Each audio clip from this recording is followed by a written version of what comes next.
Mr. Chairman. Mike Alley, yes, I'm here. John Costas, who knows not, Trent Ingberts, and Judd Fisher. Yep. Alan Hubbard. Here. Chris Lameau. Here. Okay, he's on the phone. Dan Peterson. Here. Bev Pitts. Here. And I believe that reflects, Dennis Bland, I know is here, should be back momentarily, but I know he is present and will be here momentarily, and I'll so note when he returns. Thank you. Thank you. I'd now like to call on Christian Bloom to make a few remarks. I learned how to say his last name at lunch. Very good, very good. Well, good afternoon and welcome, Commissioner Lovers, members of the commission staff, and to all of our distinguished guests here today to the Vincennes University Jasper campus and the Center for Technology, Innovation, and Manufacturing. Du Bois County is truly a special place. At least those of us who live here think so. Jasper was named 2018 Community of the Year by the Indiana Chamber. Huntingburg just 2 days ago was named the best place for young families in Indiana by Lending Tree, and a recent USA Today story named Jasper as one of the top 50 cities to live in the United States. And these are just a few of our recent recognitions. The success of Du Bois County is born out of a culture and work ethic that permeates the community. Principles of hard work, ingenuity, entrepreneurship, innovation, and plain old grit. The people of Du Bois County love to work and work hard. They make things happen and they get things done. Principles that have been passed down from our German and our Latino heritage. Vincennes University Jasper was founded on many of these same principles, beginning in 1958 through community activism. Recognizing the need for higher education and training in Du Bois County, a group of local residents formed the Committee on Higher Education and Related Events, also called COHERE. 12 years later, Vincennes University started classes in downtown Jasper on the square with just 25 students. Later, COHERE secured donated property, an old homestead farm on the southeast side of Jasper, creating our current location in 1974. Today, our beautiful campus of rolling hills, forestry, farmland, and green space totals 140 acres, 5 buildings, close to 500 students, and over 25 programs of study. The future is truly bright with your leadership of the Commission for Higher Education. Thank you for your important service to the state of Indiana, and I hope your meetings are productive and meaningful. Again, welcome to Vincennes University Jasper. Thank you. Thank you, Christian, and thank you and the university for its hospitality last night, its hospitality today, hospitality at lunch. And I concur about Jasper. Jasper's a really special town. Rural America has huge challenges today, and Jasper has shown how a rural community can succeed extraordinarily well. So congratulations. And by the way, congratulations to Vincennes. I love the present. I don't know if Chuck's still here. There's Chuck right there.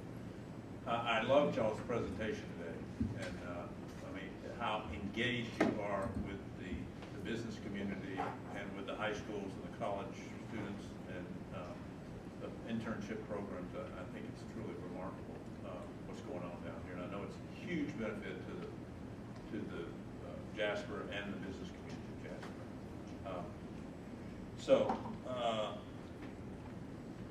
Unfortunately, in July of this year, we lost a great leader, and y'all lost a great leader. It's Bill Rath. His legacy of service to Vincennes University will live on through the countless lives he touched and the lasting impressions he made in his community. We prepared a resolution to honor his service, and I'm going to ask Dan Peterson, if he would, to offer the resolution. Thank you, Mr. Chairman. While I really wish I wasn't having to read this, for obvious reasons, it's my distinct honor to be asked to do so. Reading to you a resolution honoring Phil Roth, September 12, 2019, State of Indiana Commission for Higher Education.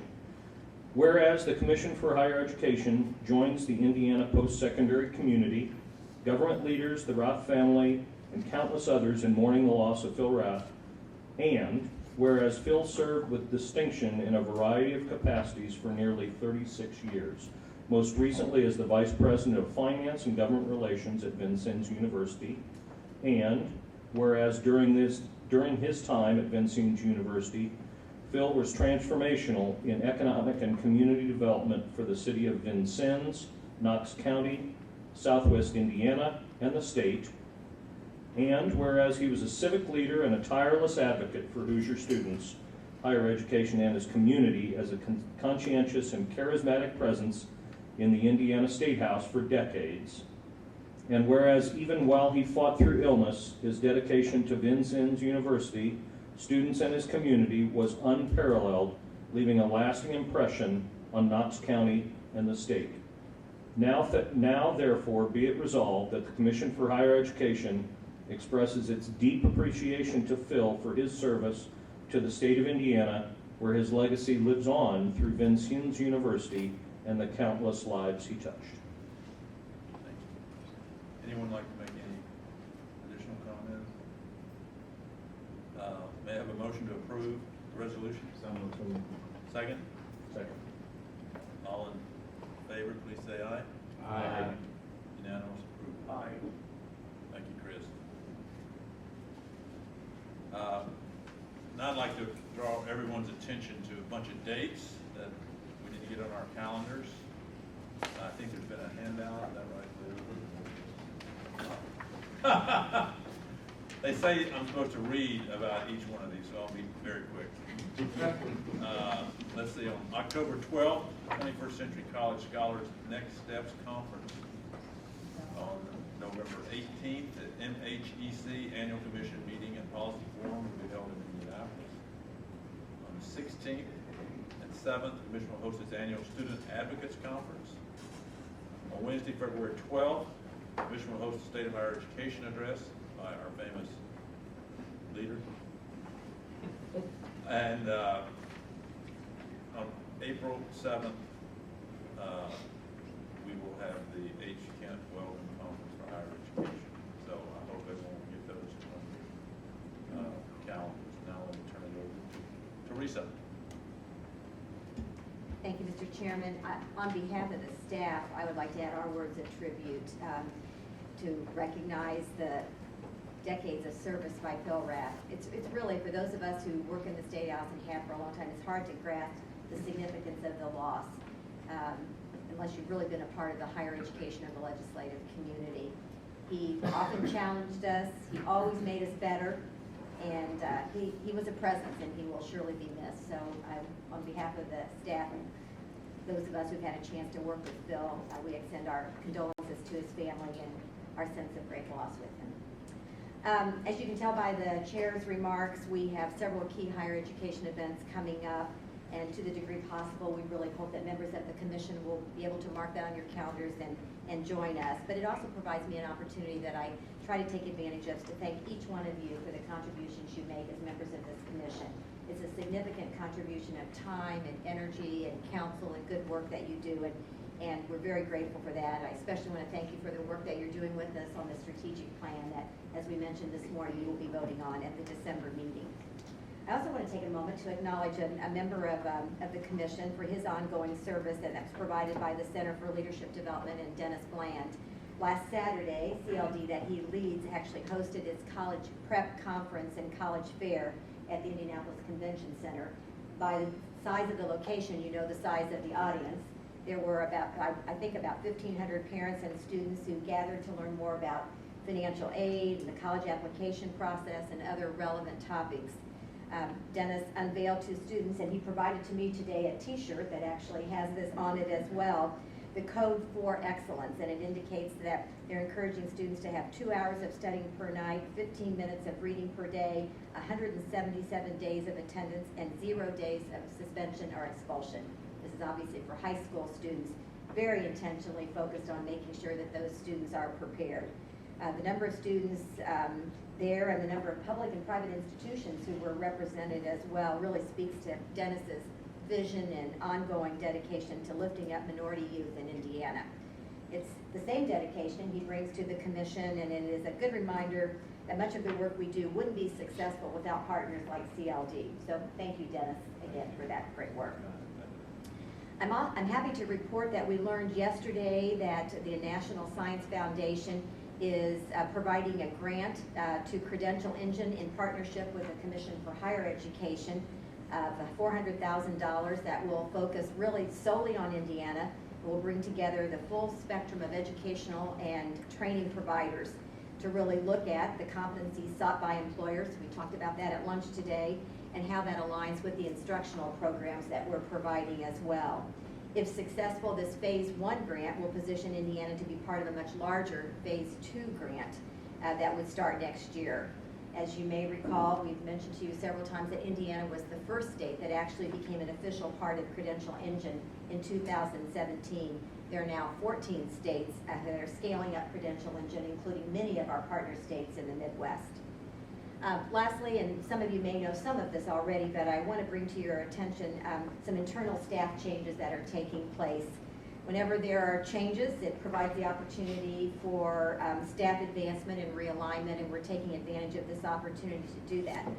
While we're always certainly sad when we lose key and talented members of the commission, it's encouraging that many of them choose to spend their careers in higher education, and they go on to be a part of our partner colleges and universities. Most recently, we announced that Elisa Knapsinger, who's been serving as our Associate Commissioner and Chief Financial Officer, is leaving later this month to join Indiana University staff, where she'll be doing financial work for them. The good news is, we keep trying to build a bench, and sometimes I've noticed that when you hire new people, you look around every place else, and sometimes the most obvious person is right in front of your nose.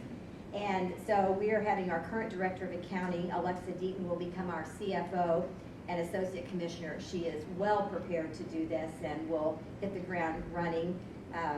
She's been with CHE for several years, and she certainly has a thorough knowledge of our financial operations.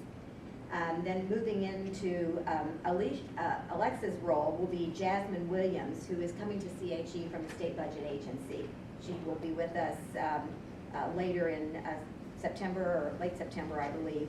She's worked on many of our programs, our capital projects, and our funding requests. So again, it's going to be great to have Jasmine with us.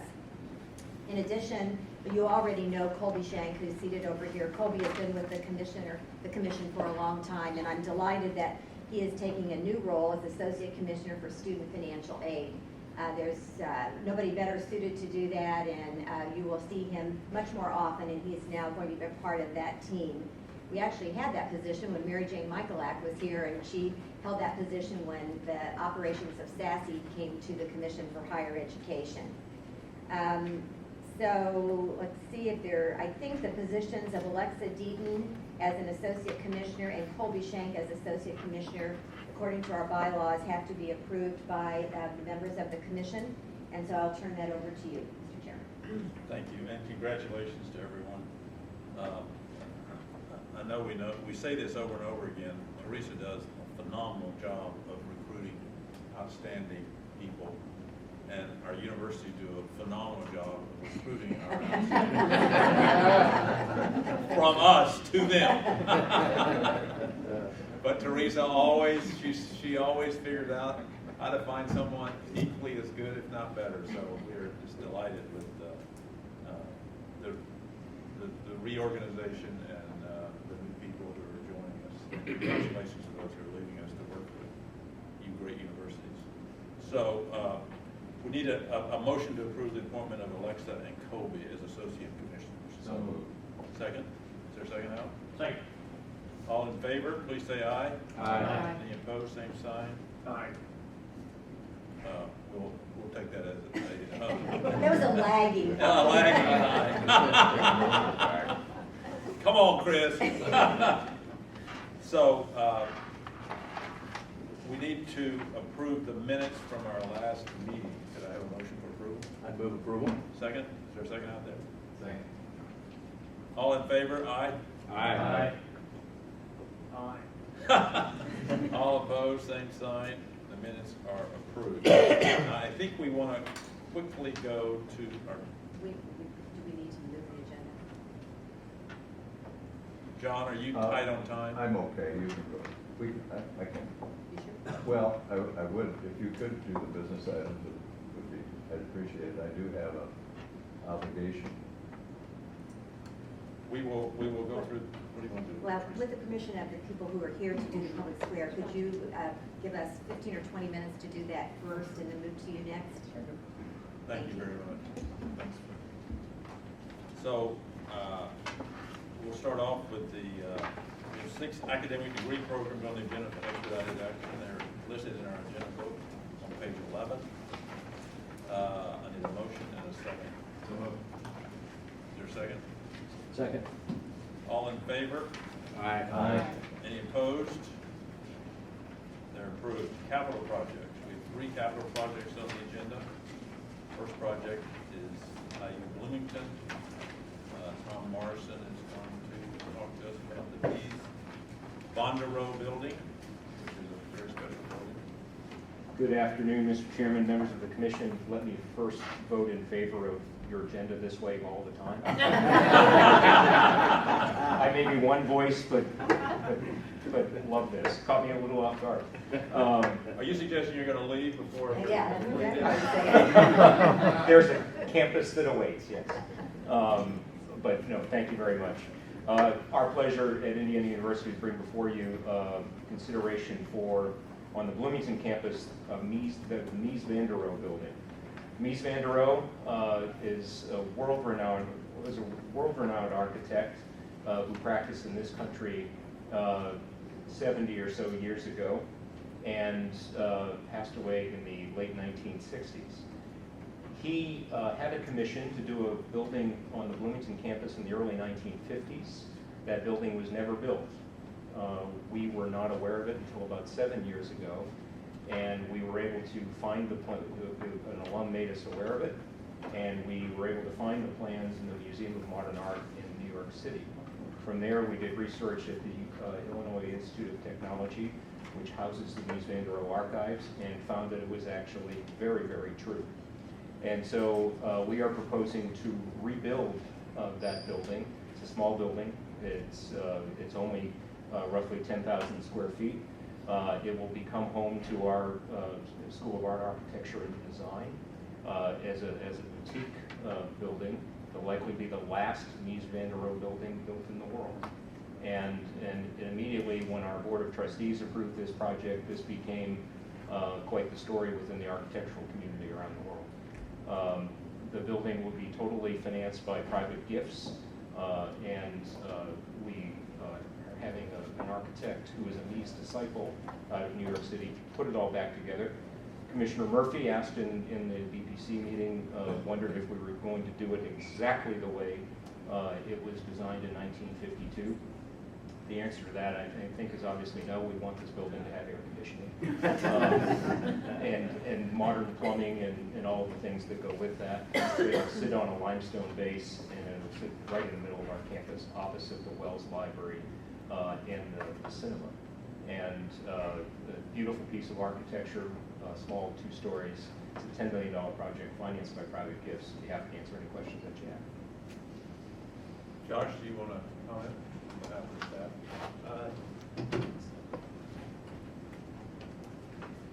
So as mentioned this morning, this project was approved at the September BPC meeting. It is funded with gift funding, which we always appreciate, and staff recommends approval. Any questions? John? We probably wouldn't approve, is this on? No. No. We probably wouldn't approve this if it weren't for the gift. It's $1,500 per square foot, but it's going to be beautiful. That's true. I'll move that we approve the Thank project. you. Is there a second? Second. All in favor? Aye. All opposed, same sign. Thank you. Enjoy your afternoon. The second project is the Automotive Technology Center on page 27 of the agenda book. Mary Jane is going to present that to us. Good afternoon. Thank you, Chairman, members of the Commission. I'm Mary Jane Michalak with Ivy Tech, and we are here to request your approval for construction of a new building for the Ivy Tech Indianapolis Campus Automotive Technology Center. The building will be replacing an existing building that has been sold that has outlived its useful life for this particular program. The needs of the program, the technology required, can no longer be met in that facility. And so we are asking for approval for just over $14 million, which will be funded through a private-public partnership because we are building in an opportunity zone, and that will allow us to take advantage of an economic development tool from the federal government called New Market Tax Credits. So essentially what happens is the Ivy Tech Foundation will receive these New Market Tax Credits to use with partnership of a bank that finances the project, and we receive the funds for those tax credits that the bank will receive then over a period of 7 years. So that, along with donations, some campus bookstore funds, will allow us to build the facility, which will house some next level jobs programs and allow us to more than double the enrollment in our automotive technology program. Happy to answer any questions. Josh, what do you think? Staff recommends approval. Is there a motion? I'd move approval. Is there a second? Second. All in favor? Aye. Opposed, same sign. Thank you very much. Congratulations, Mary Jane. Thank you. The third project, very controversial, the South Endzone Video Board. That's Purdue, beginning on page 35. So Tony, why do y'all need a new video board? Well, it's an excellent question. This project on the West Lafayette campus includes the demolition of the current video board and the structure that supports it, to purchase and install and replace it with a new video board that is up to about 150 by 57 feet wide.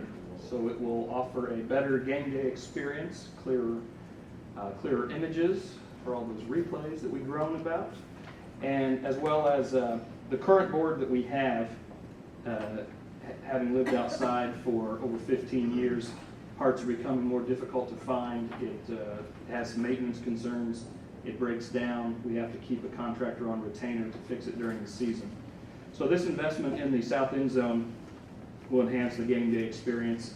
It's estimated at $10 million. That purchases the board as well as builds the structure that will support it in the South Endzone, handles all of the data and the electrical lines, and puts architectural finishes on the plaza area that will be below the board.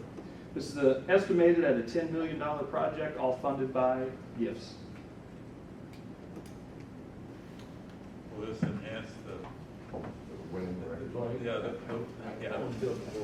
on-field performance? There was a comment made during the Budget and Productivity Committee meeting by a fellow research institution in the room, but I think it can't hurt. It can't hurt. Good answer, good answer. If all goes well, we will start work on this project immediately after that bucket game, our last home game, so that we'll be ready for the next season. All right. Any other questions? Josh, what do you think? As with the first one, this is gift funds. Staff recommends approval. Thank you. Have a motion? So moved. Second. Second. All in favor? Aye. Thank you. Thank you. Congratulations. Let's see. We have 9 capital projects on the agenda for expedited action, which are listed in your book on page 43. Can I have a motion in favor of those? So moved. Second. All in favor? Aye. Opposed, same sign. They're all approved. And now, I think that completes our business. You need to leave. I would like to hear the first part of it. I think it's going to be a very interesting presentation. Let me get back to my notes here.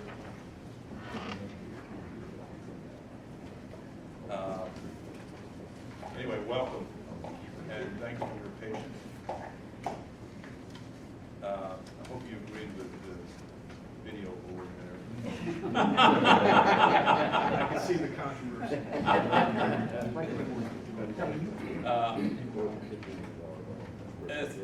Yeah, the $1,500, yeah. We love it when these things are paid for by That helps. private sources. Well, as we continue to develop our next strategic plan, which has an intentional focus on alignment of K-12 to post-secondary education system, we have the opportunity to hear from early college programs and how they allow students to further their post-secondary education. Joining us today, we have Dr. Janet Boyle, Executive Director of Center of Excellence in Leadership of Learning at the University of Indianapolis. Thank you for being here.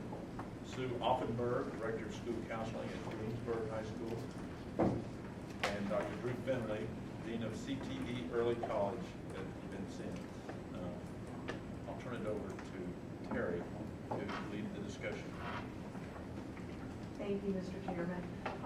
I'm Terry Lambert. I'm the Director of Transfer Indiana with the Academic Affairs Unit here at the Commission. So working a lot with dual credit, early college, e-transcripts, some really wonderful initiatives. So it's my privilege to get to facilitate this conversation because there's probably as many questions as we can find answers. But we'll just go directly into the presentation and appreciate Janet kicking us off. Good afternoon. Thank you so much for having me as well as my two colleagues here. We work together quite often and have great achievements to share with you today. I serve as the Executive Director at CEL, and CEL has been the organization in the state that has been responsible for the early college model since 2008. And so this is, has a relatively long history for a program model, and it's because it works. And what I'd like to share with you today first is some background, some history about the model, and then a little bit about the accomplishments since we've begun this whole process. And Drew is going to share with you what Vincennes does with their very vibrant early college program, and Sue will give an example of a high school that has been endorsed by CEL for its excellent early college. So first, those of you that can see the screen, this is a quote from a letter that Commissioner Lovers sent out in 2013, and this was a big boost to the early college program within the state, and also for CEL, because with this letter, she pointed out that the commission was basically recommending and supporting CEL as the only organization in the state to work with high schools to form early college programs, as well as to do an endorsement process, which is like a mini accreditation process that we do. And just today, another letter went out from Commissioner Lovers, for which we are very grateful. We started talking about, since that 2013 letter went out, we've had lots of high school and superintendent changes, as well as in the higher education administrative ranks. And so maybe they don't know much about early college. We still find pockets around the state of folks who don't know what this program is.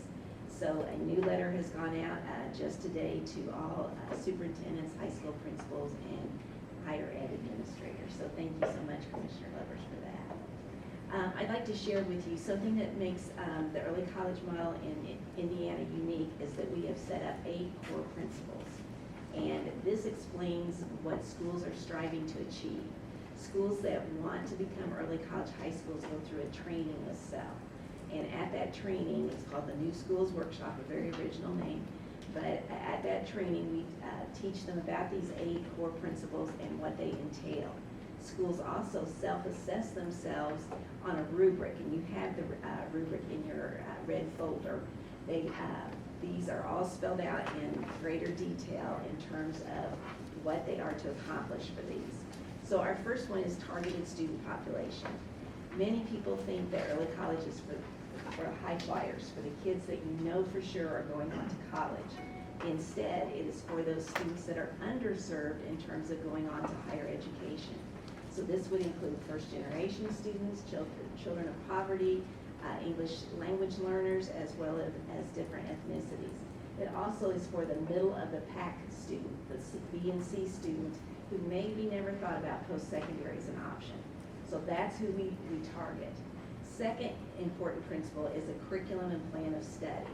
When we first started this model, we recommended to high schools that they try to put together an associate's degree in high school. 60 dual credits, that's a lot to put into a high school curriculum. We have a number of high schools that have done that, but with the Commission's creation of the statewide transfer general education core, that 30 credit package is a much more achievable attainment for our different schools, partially because of the needs to find credentialed teachers that can teach dual credit in our state. And that's a whole nother story that we can go into. But basically, we ask that our schools at least have the gen ed core as their backbone of their early college.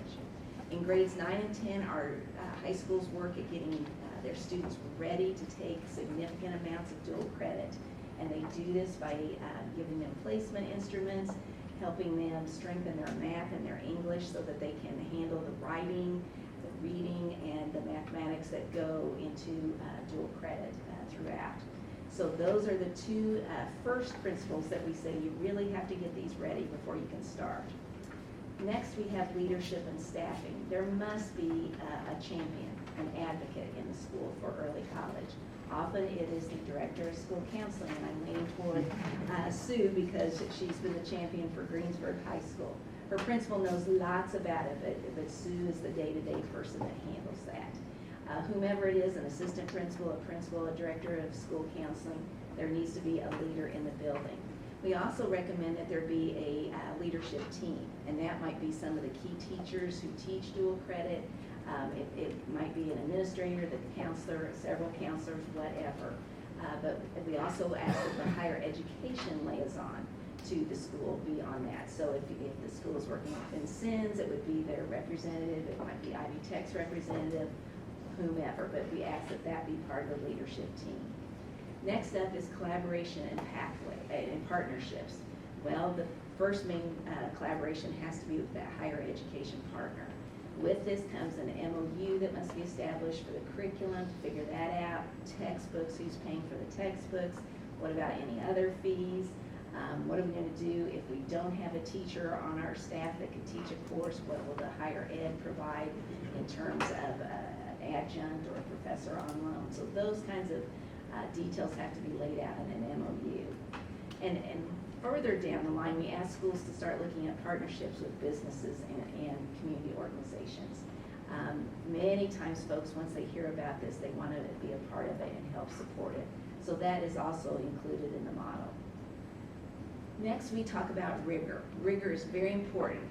When you look at a university that wants to partner with a high school on dual credit, they need assurances that that course at the high school will be equivalent to what is being offered on the campus. And so rigor is important with the high school instructors meeting all the standards that would be required on campus. And so that is one of the checkpoints we have within our rubric.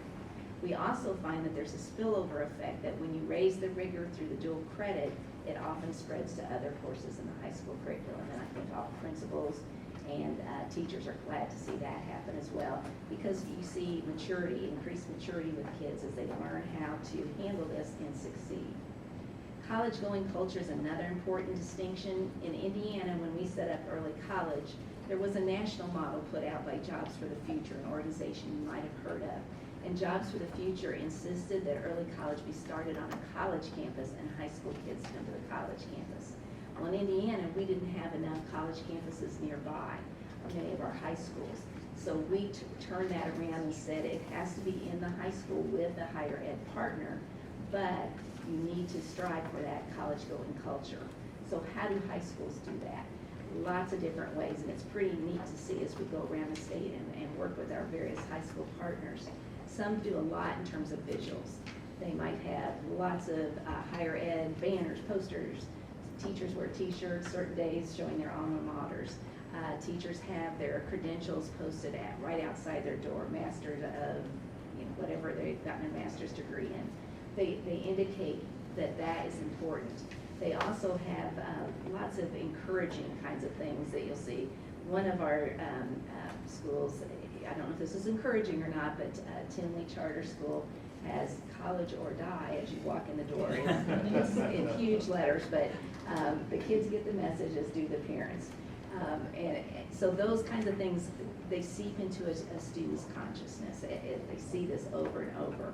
But expectations are very important too, and that means being on time, getting work done, meeting deadlines, a little more stringent than even normal high school classes are, because when the students go on to college, they're not going to have somebody sitting there holding their hand, helping them, oh, okay, I'll give you 10 more days to turn this paper in. No, it's not going to work that way. But we also insist that our schools put together a roster of visits to college campuses beginning in 9th grade. So each year, students need to go see a private, a public, a large, a small, a medium. Of course, they have to go visit their partner campus for the school, but that those things be organized and part of what is done with early college. Last, our two supports would be our two principles. One is on student supports, and this one is huge. When you think about the population, these are students, again, that are not traditionally going on to higher education. These kiddos need supports because their parents have most likely not gone on to higher education. So they don't know the lingo. They don't know what a FAFSA is. They don't know what a bursar is. They don't know semester, any of those kinds of terminology. Other things that they need are how do you advocate for yourself? When you're on campus and there's nobody at home that knows how to tell you what to do to go get help, how do you go figure out who I talk to on campus? So these kinds of things are consciously built into the program.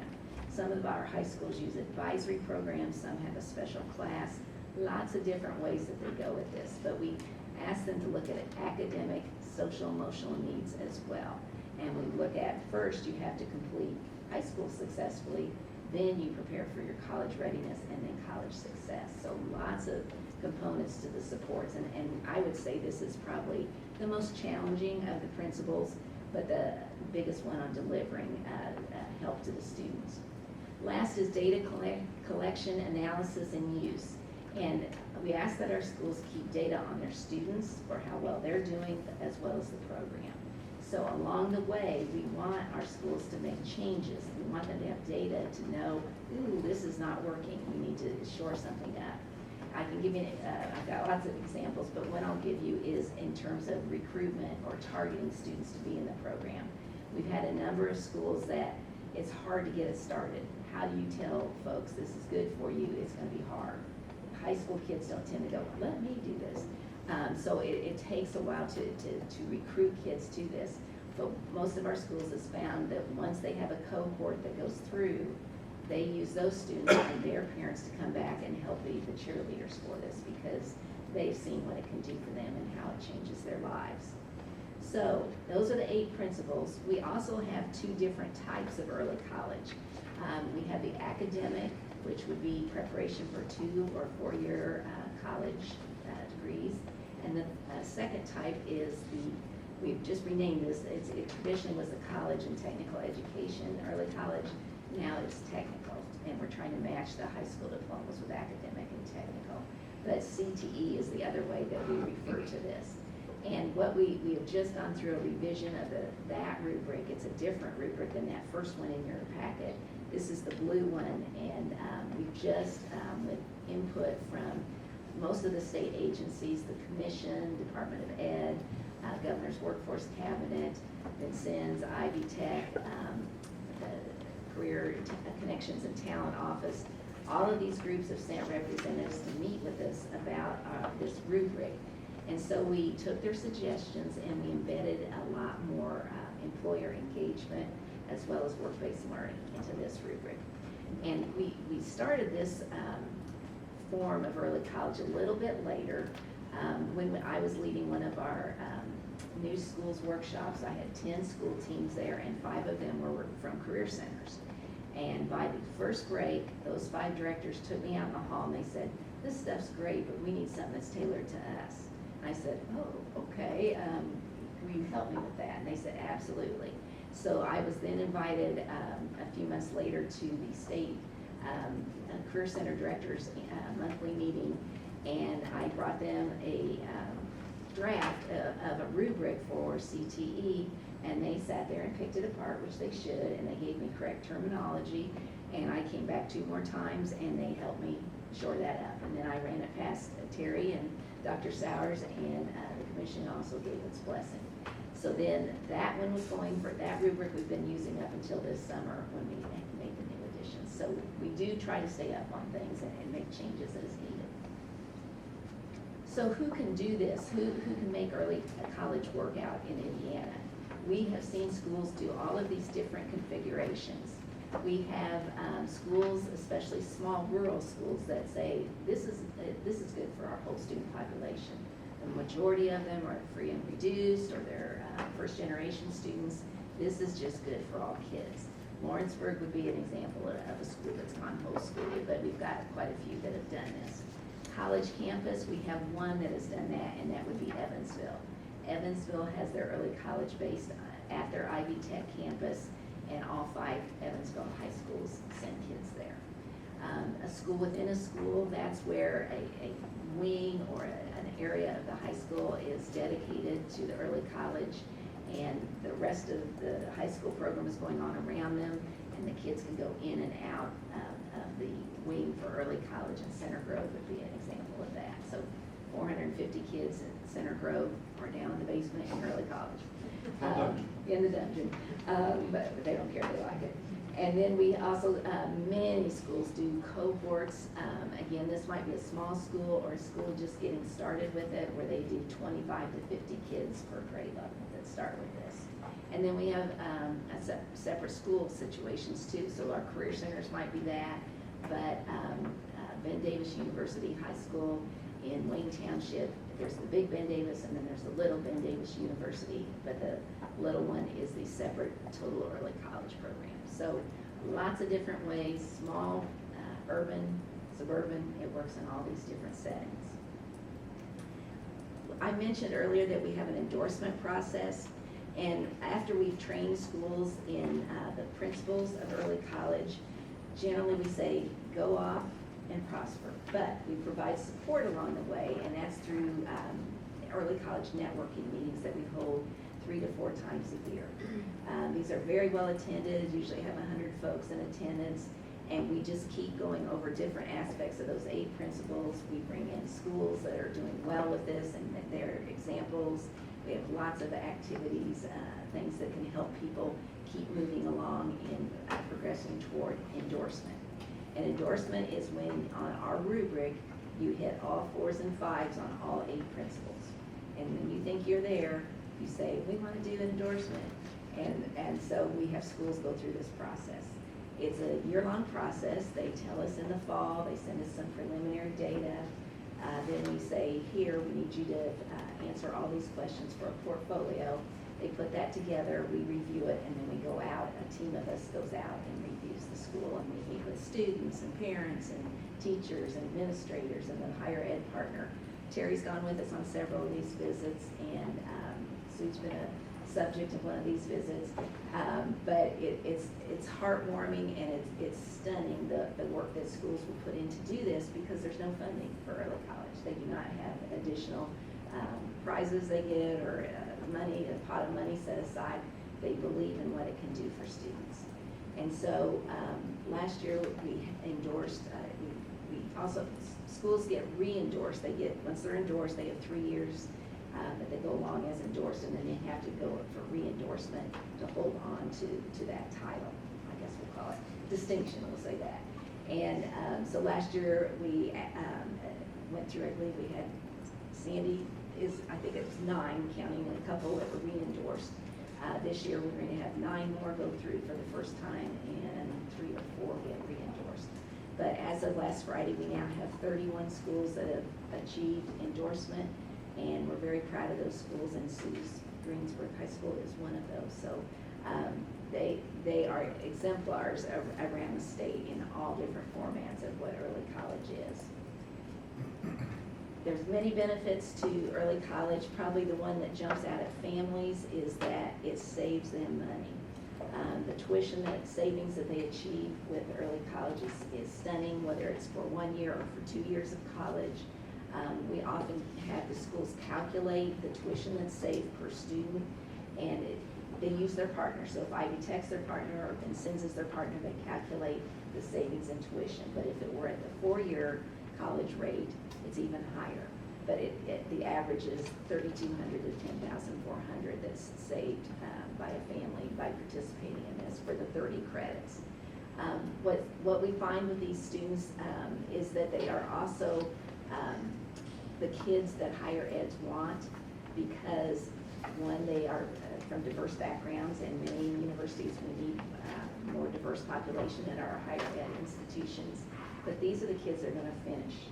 As you know, we have many people show up day one, freshman year for their college experience, but how many of them are still there at the end of the first year?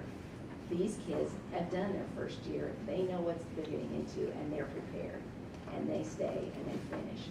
Many of the students take 3 years to finish, but they often don't need 3 years, but they tend to add a major or a minor, or they travel abroad, or they work and go to school as well, lighten up their load, or they begin a master's degree early.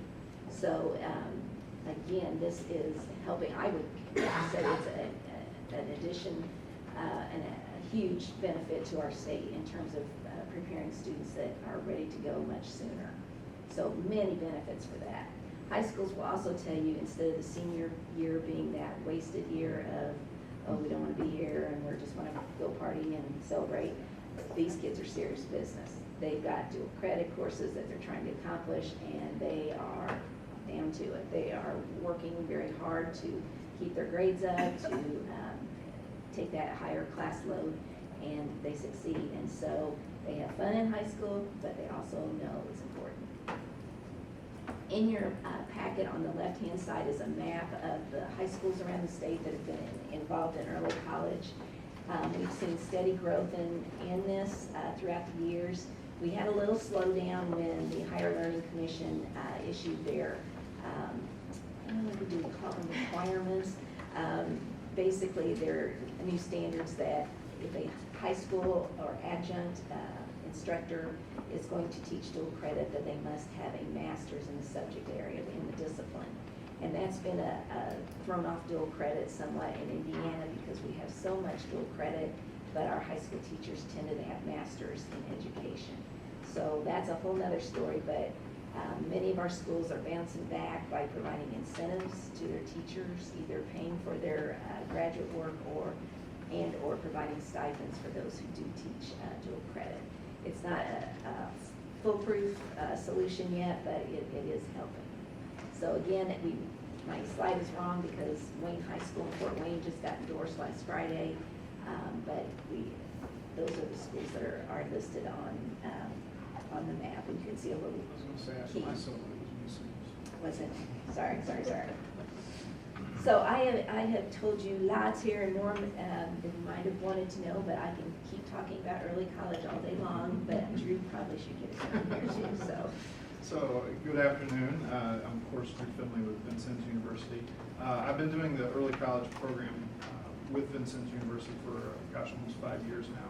I started over with Center Grove High School and the wonderful program over there, and then just recently was promoted to being the Dean of the Career and Tech Ed Early College, which I'll kind of focus on this discussion.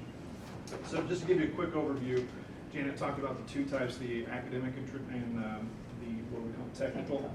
I haven't divided into traditional and career and tech ed, so I haven't gotten up with the lingo yet. So, but with Vincennes University, we've been doing this for quite a while here. We started really with the flagship program at Ben Davis University and then expanded from there. Currently, we have over 30 programs between what we call the traditional model and the technical model. And we'll talk just a little bit about both of those. But I'd just like to reiterate the point that we found to be successful in the implementation of these early college models were all the things that Janet talked about. But really, as far as Vincennes is concerned, what our investment with the administrators at the sites and the learning coaches that we hire for those supports have been a huge piece of our success in those particular programs. So we actually have a dedicated administrator to each site.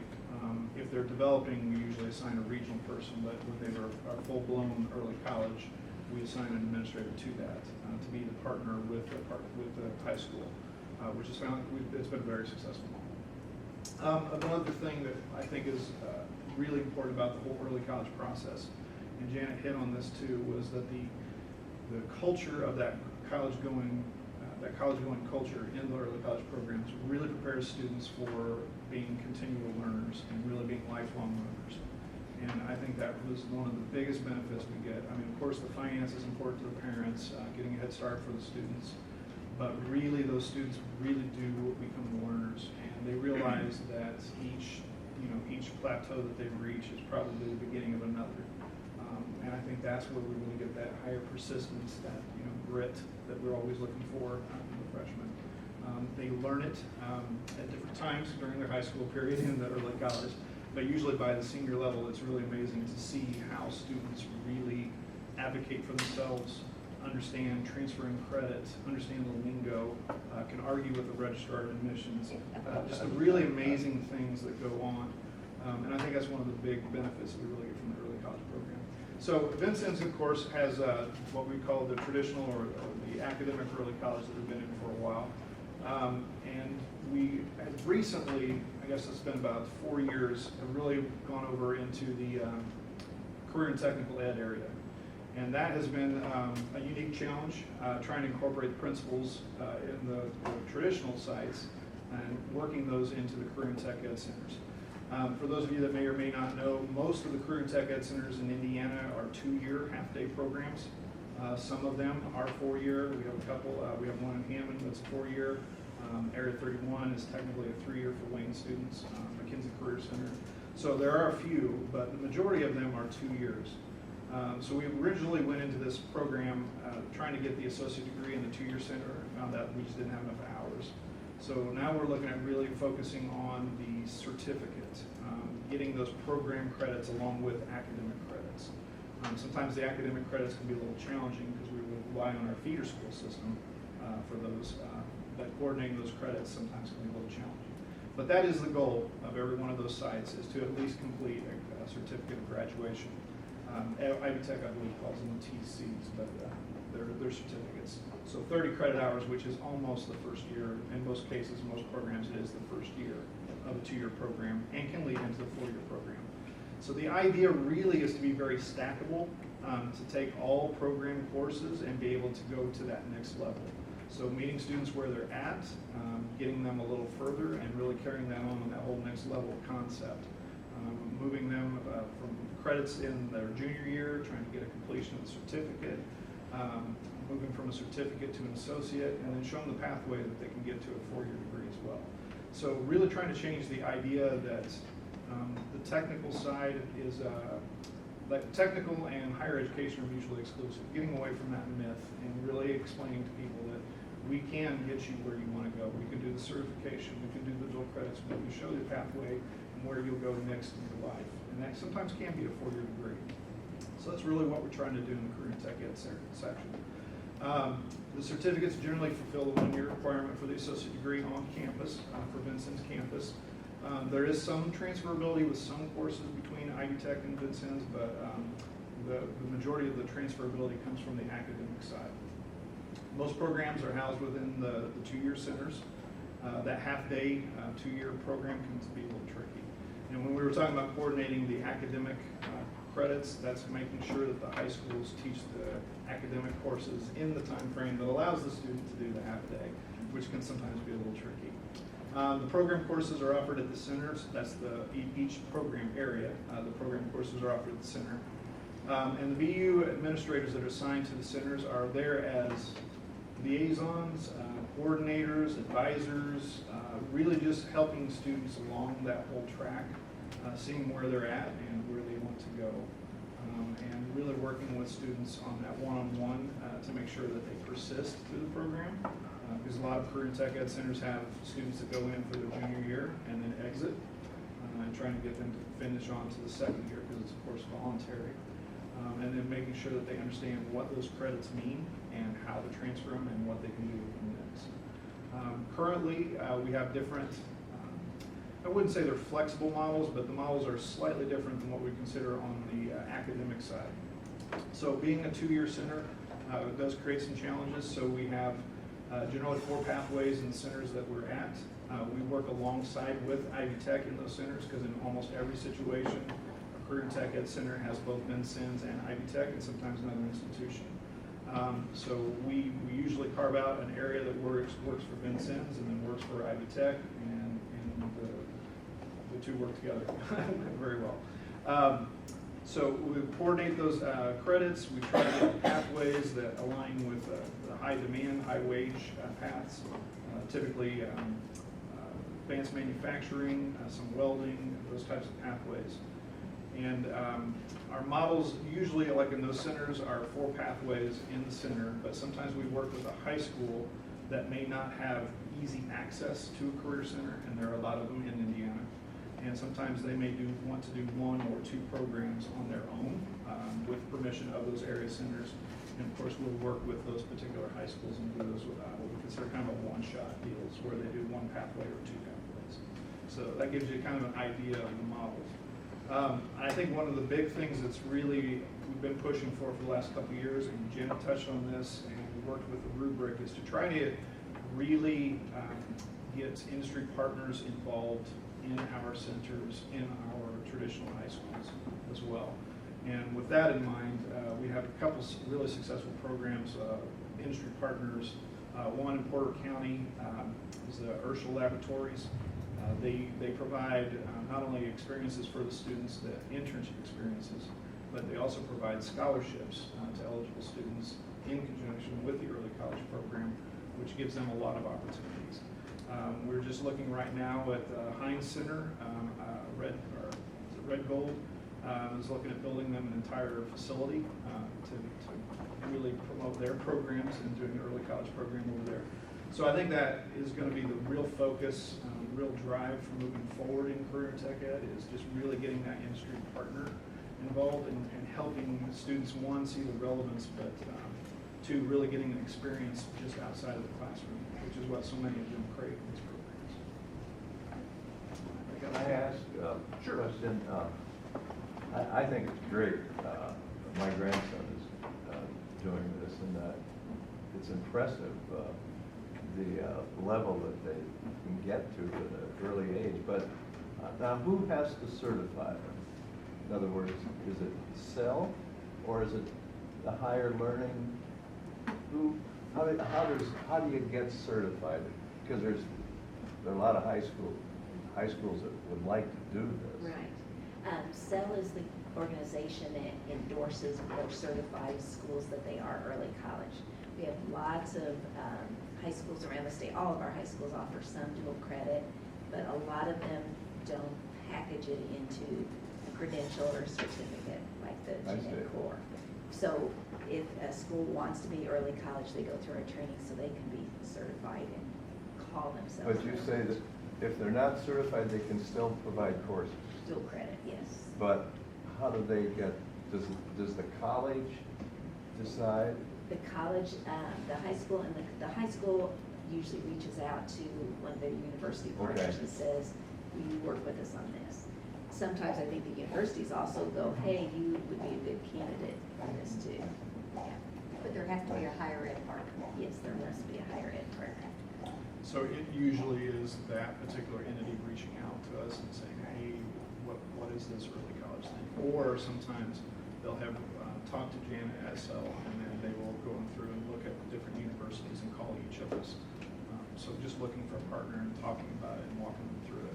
Because there is a lot to this whole thing, and it's very overwhelming for a new school. Do you ever have a situation where the higher ed partner says, you're not getting the job done, you're rigorous, it's not rigorous enough, and There's been you're a going to couple. pull your certificate or anything? They haven't gone that far. It's usually on a course-by-course basis.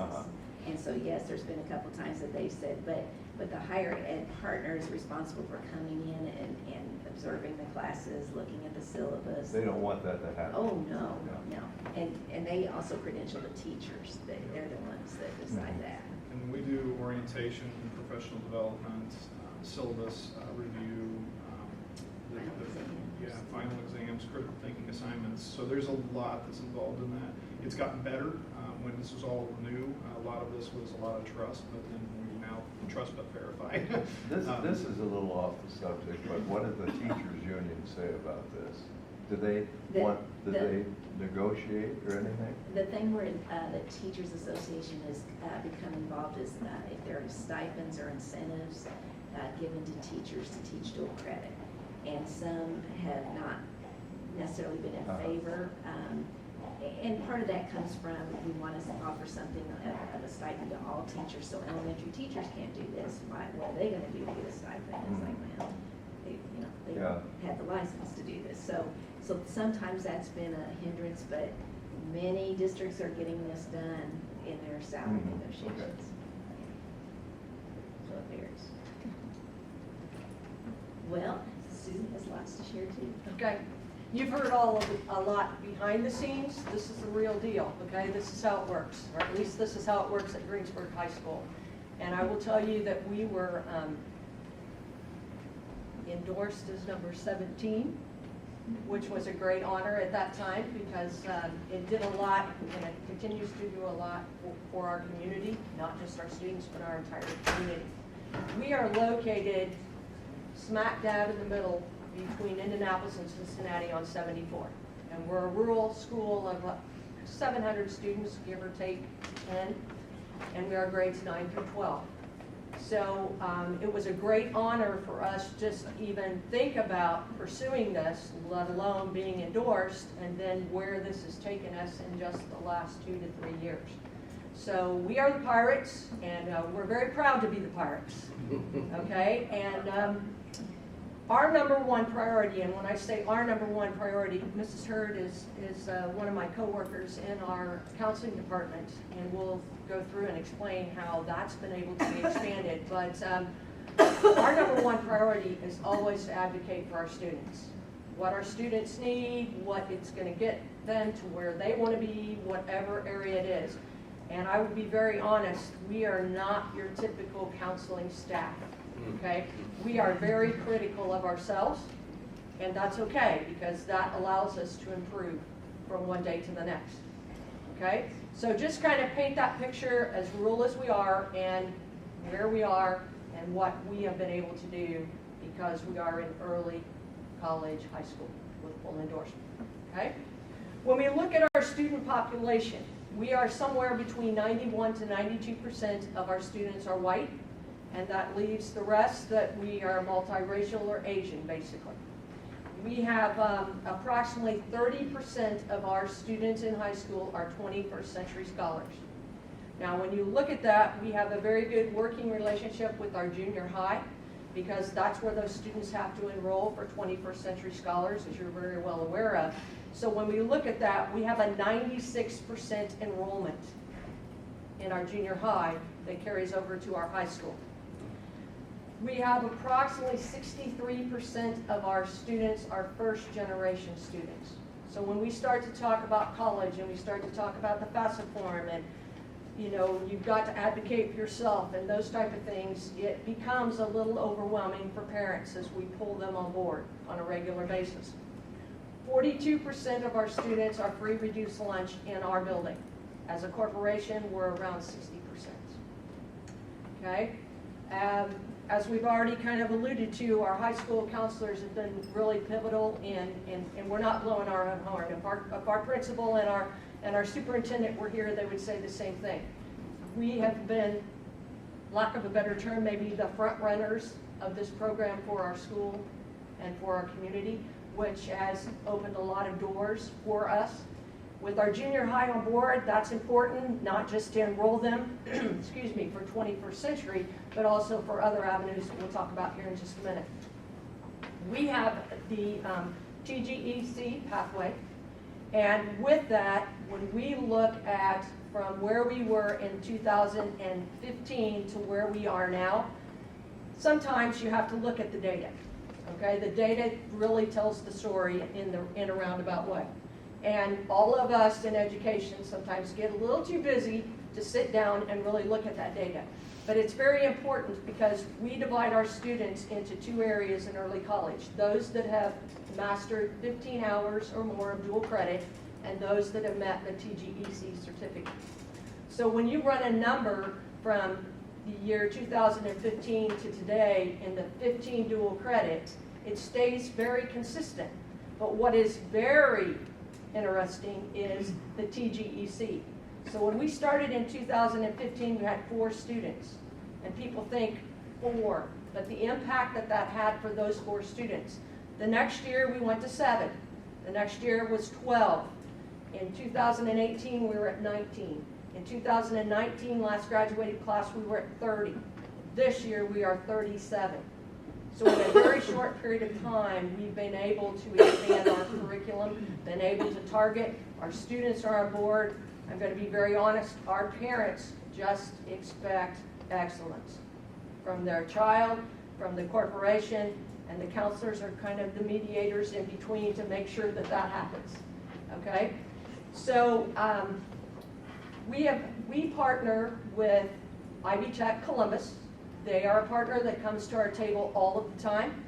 Anything we need, whether it's something in a health field, whether it's something has to do with a science class that we're teaching and our students are struggling, they are there. They are one email away or one phone call. I think sometimes they just see my name pop up and they automatically pick up, no matter where they are, because I get someone and the right person every time, and that's awesome. You really don't get that a lot of times. When we look at just the flip side of that is Purdue Polytech in Columbus came to us, and because of our dual credit and the commitment, they asked if they could partner with us as a higher education. And they come in our building and they teach 2 classes for us as well. So that has been another avenue for our students. It's not that they have to go to Ivy Tech by any means. They can go wherever. They can take the dual credit at TGEC and they can move forward. So that becomes very important. When we look at expectations, the culture, the feeling in our building. If you visit us one time, you wouldn't pick up on that. But being an old timer, being around for a while and being able to feel the feeling in that building and the rigor and the expectations is tremendous. With our teachers, anything that our teachers need in terms of professional development, our administration from the central office to building level is do it. We will find the money. We will do what we can and anything to support that. Our administration is phenomenal. They have made a commitment to pay for a teacher with the new credentialing.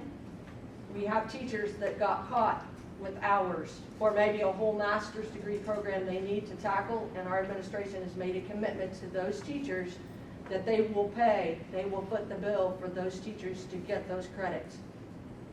And there's really no strings attached to that.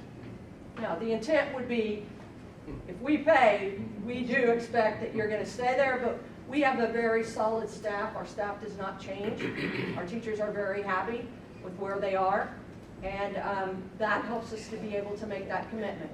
When you talk about does a union step forward and question that, our Teachers Association has never questioned that because it's all about kids.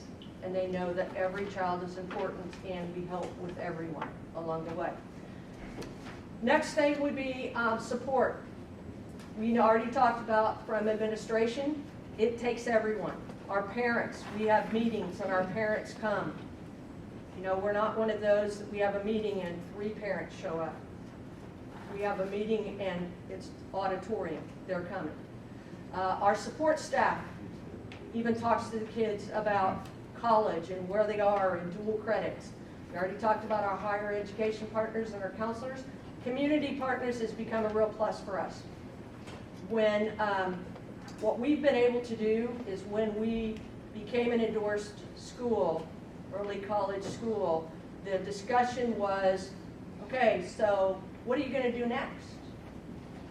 And it was, well, I don't know. Could you just breathe for a minute?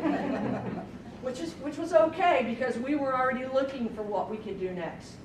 And we were one of the fortunate ones that, and I may be getting a little bit ahead of myself, but we were one of the fortunate ones that we applied for an eWin grant, and we received one of those.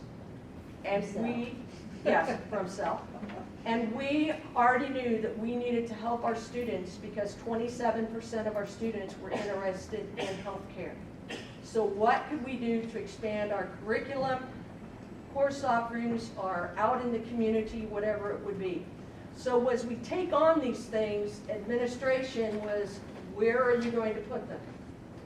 And our comeback was, we have to do this for our students. We have to do this. So administration, can you help us in some way? What do you need?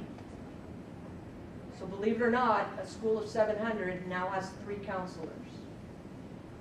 Okay, so we're able to devote more time and energy to our students. Now with that, duties had to change a little bit. I received the title of CTE coordinator, so I'm out in the community a lot and developing those community programs. Right now, if you looked at a display that we put up in our building, we're working on that and going back to those community partners, but we have about 120 community partners that in some manner support us, whether it is just verbally and they display that support within their business, or they work with us with work-based learning and allow a student to gain that firsthand, hands-on experience, or whether it is they come into the classroom, they might work with the Project Lead the Way class directly and give them a research project. Purdue Polytech went out and pulled one of those industries in as part of their class. So it's not just a one-way street. It is definitely a community involvement. And they know that pirates are there. We're going to be there and we're going to keep chipping away. So that has been very important to us. Our leadership, Janet's right, a lot of it falls, when we talk about a leadership team, it falls between Mrs. Hurd, myself, Ivy Tech, our principal's on board, our superintendent is there, our teachers will be part of any discussion that we need, and everyone is receptive and will come to the table. We try not to have any more meetings than necessary, but those expectations continue.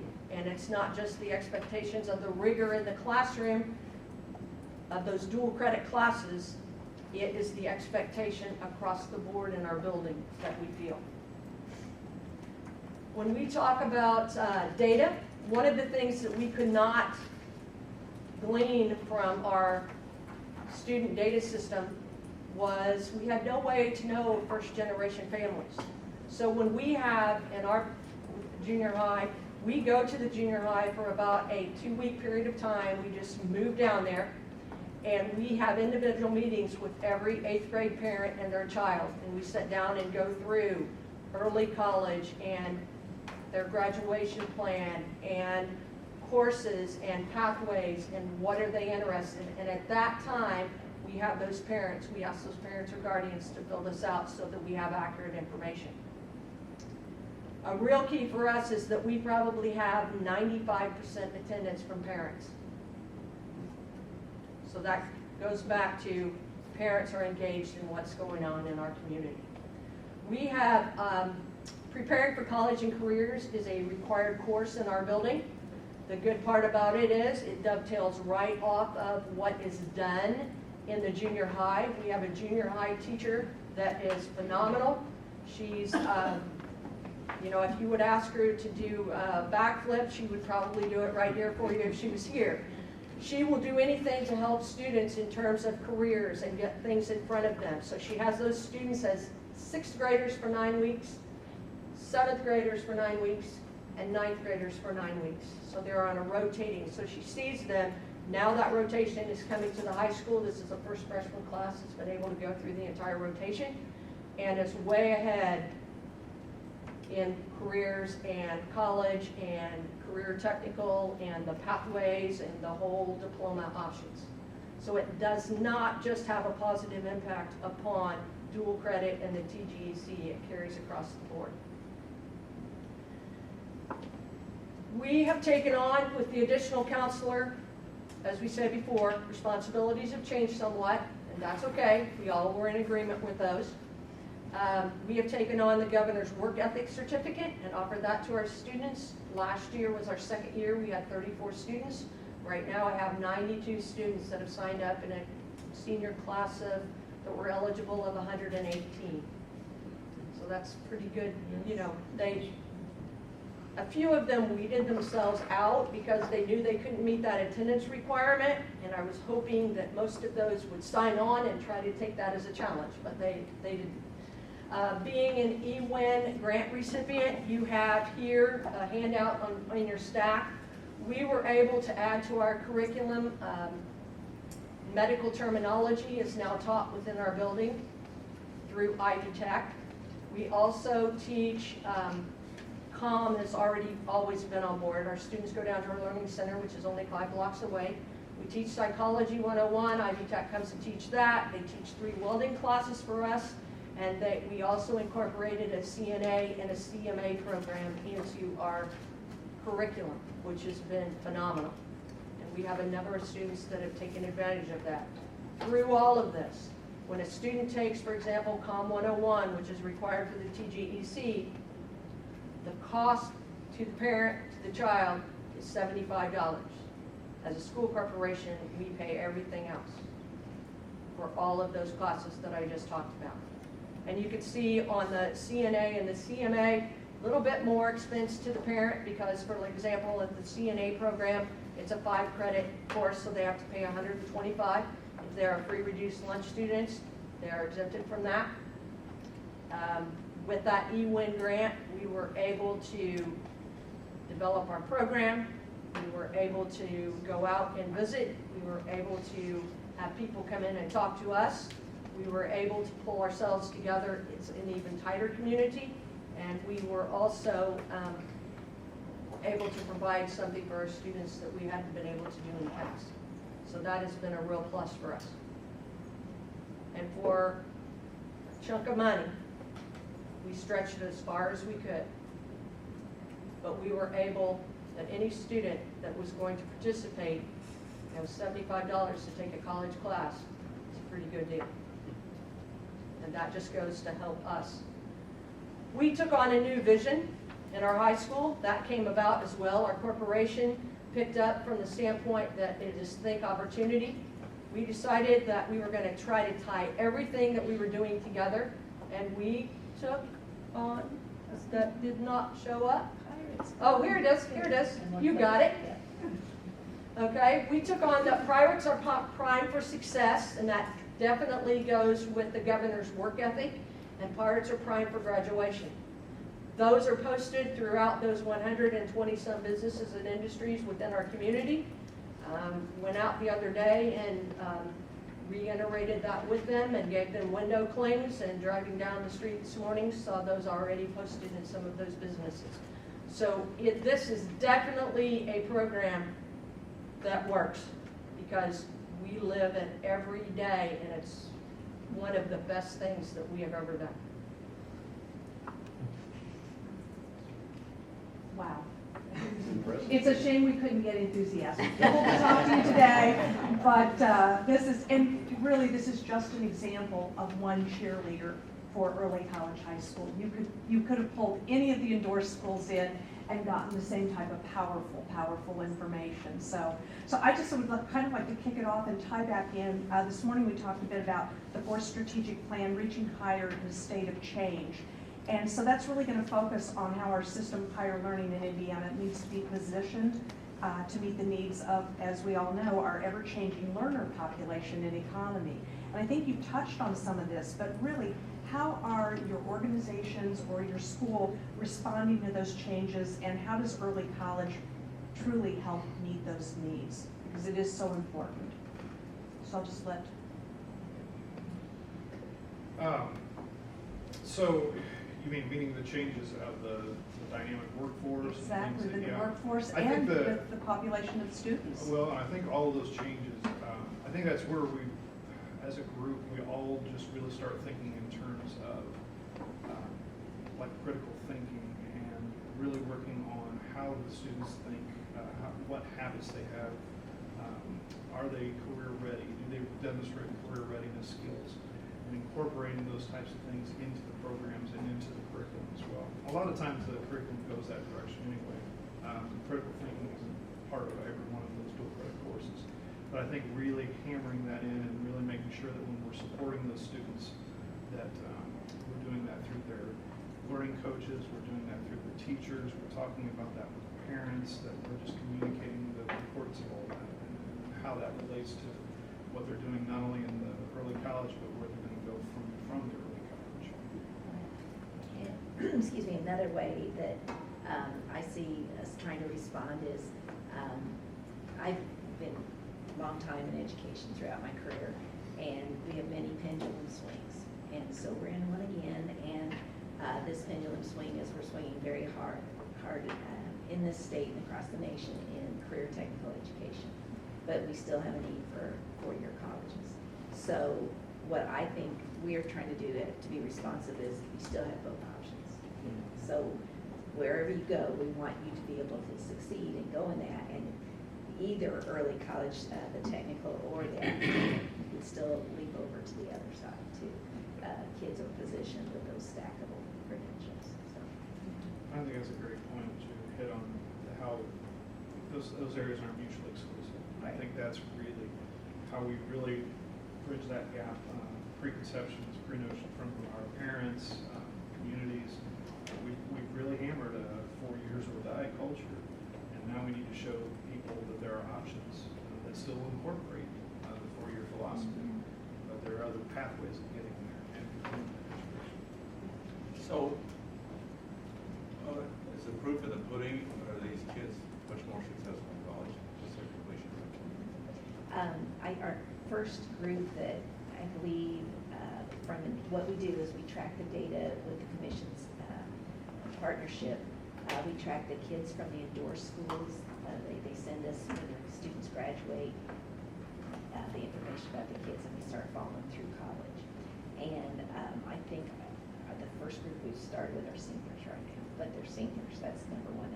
That's a big one.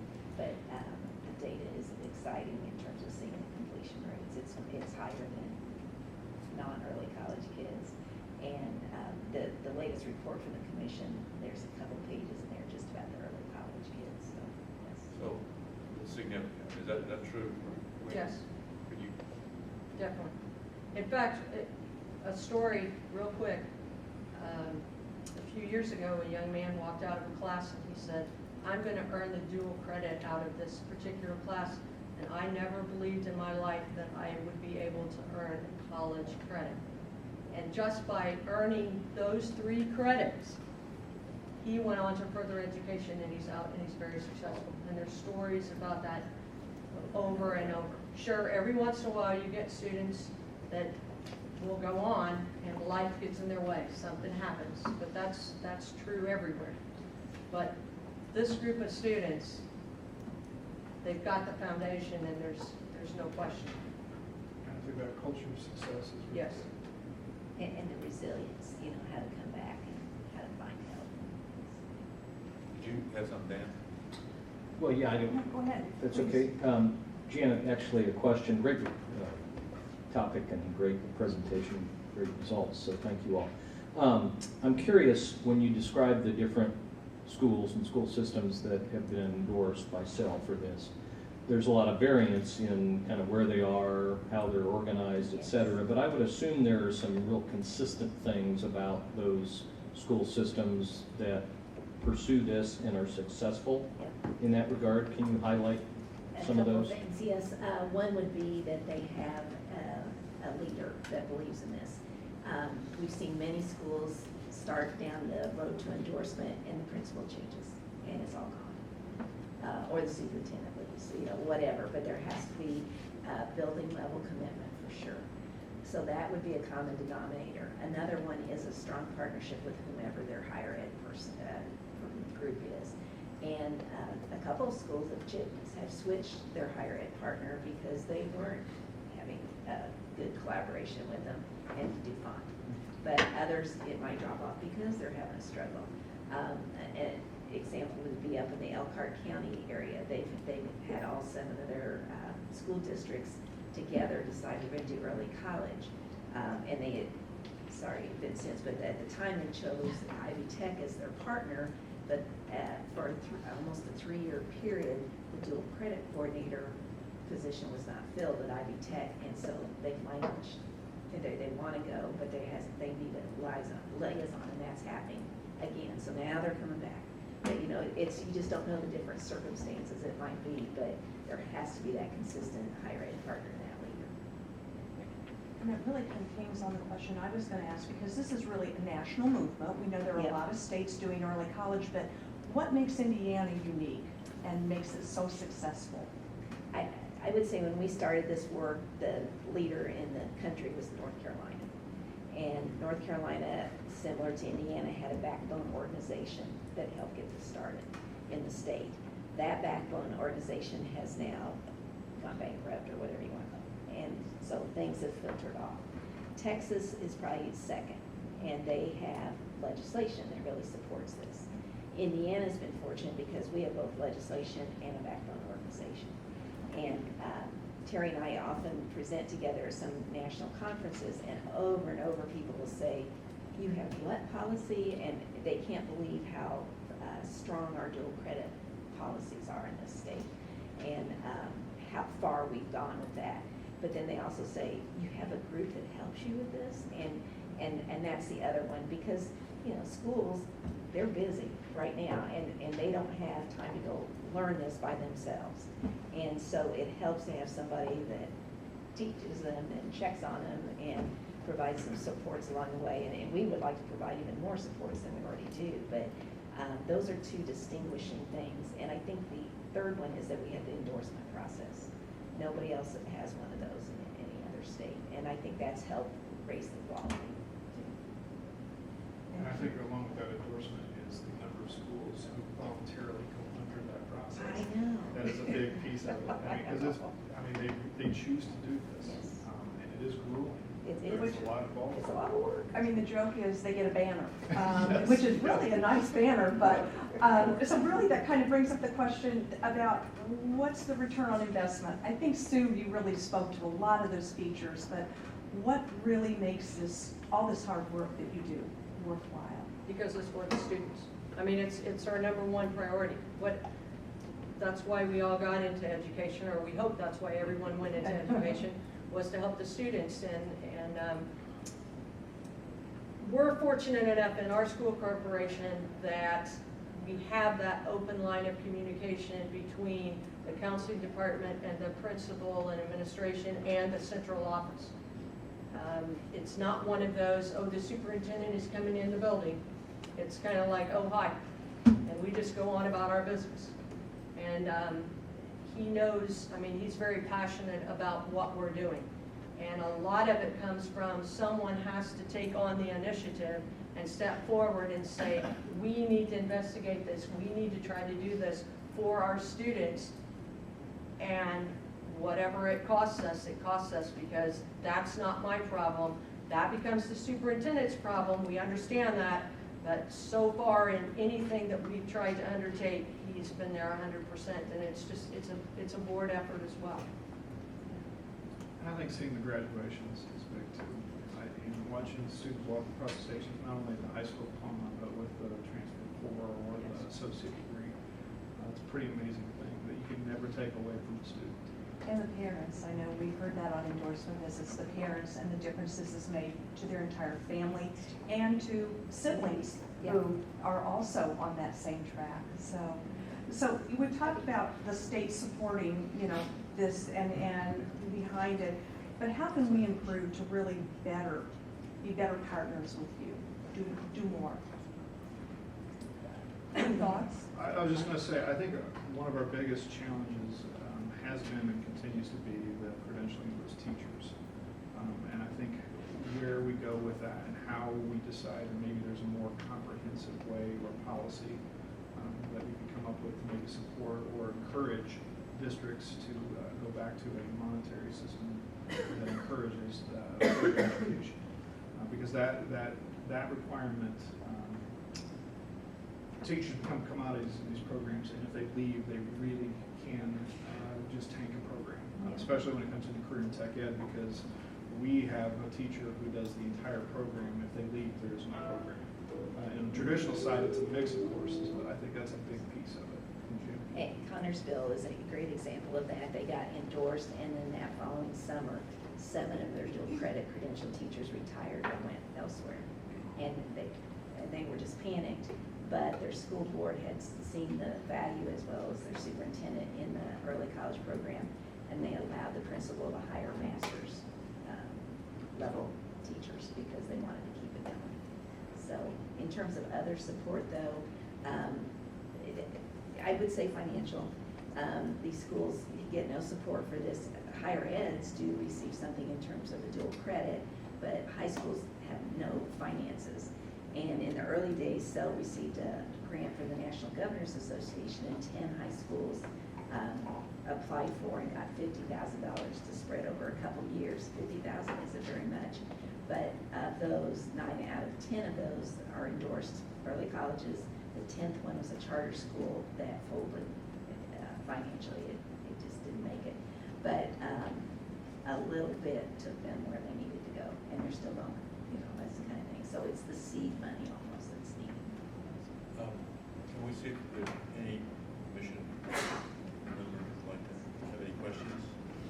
Yeah, just to clarify, really just some logistical things. So I know we're marketing it heavily to the free and reduced lunch, but is this available to all students? Basically, it really is. So for instance, I said it's not for your high flyers. There are A and B students in early college because they might be free reduced, they might be first generation, they might, all those other types of targeted populations. What we try to help schools do is not make this your honors program. That's a hard one. And Center Grove's a great example because once that program had trouble taking off in the beginning.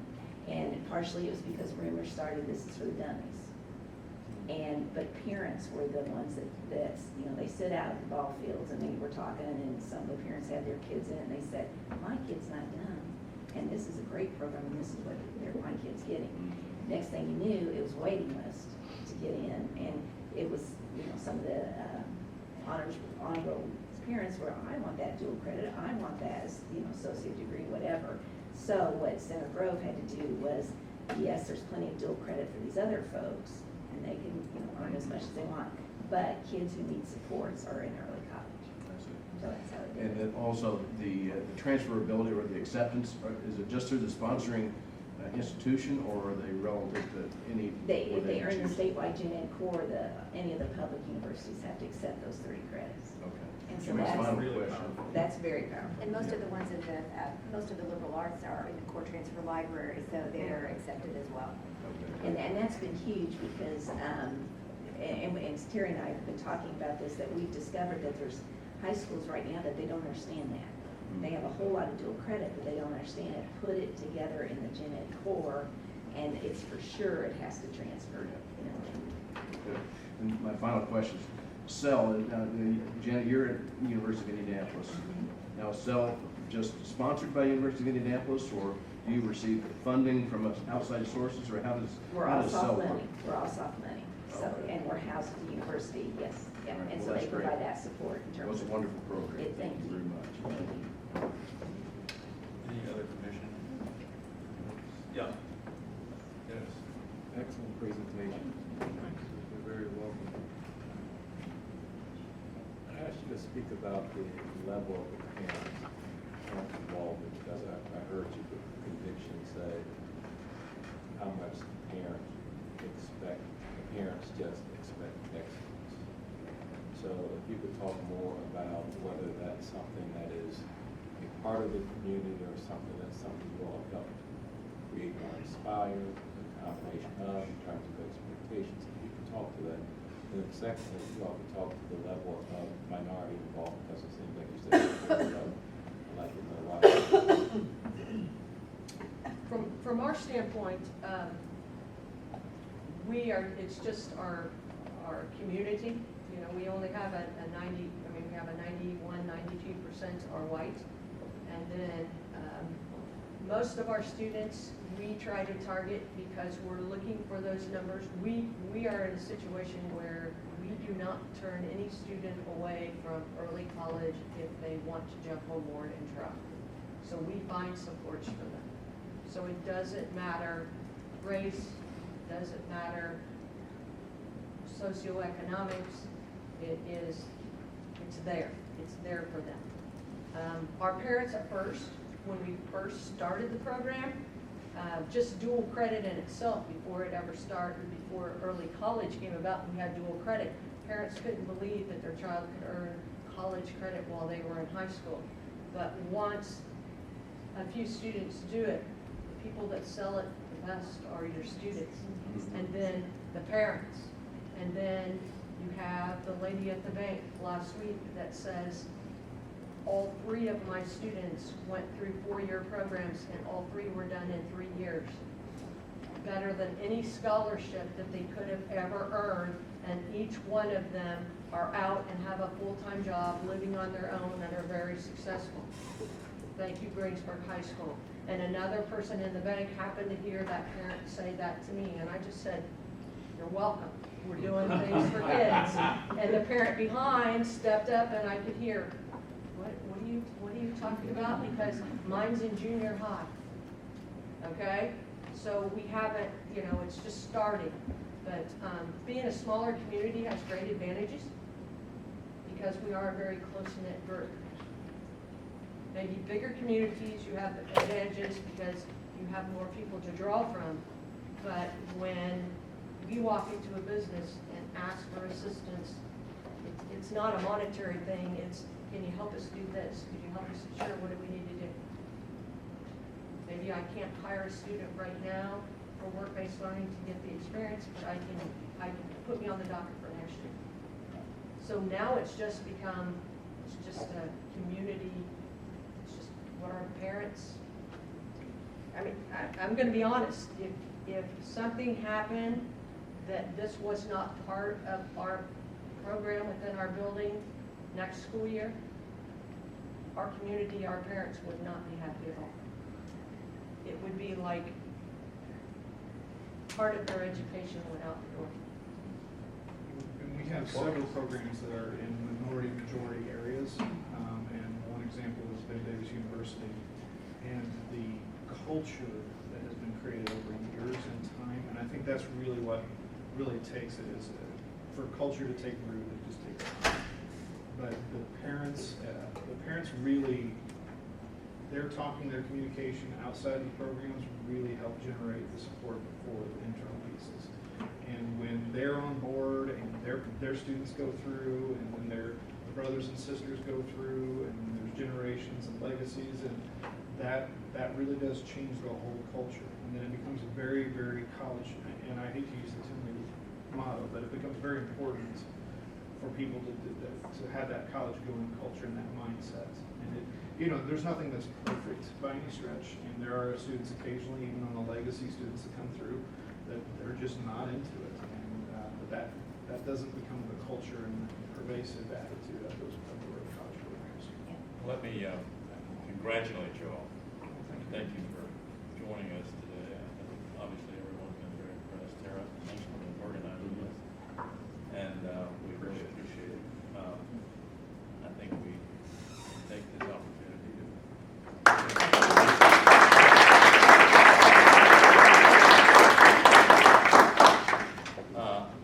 since we've been through the business and everyone's seen all the information, any new business or old business, and I think we are adjourned.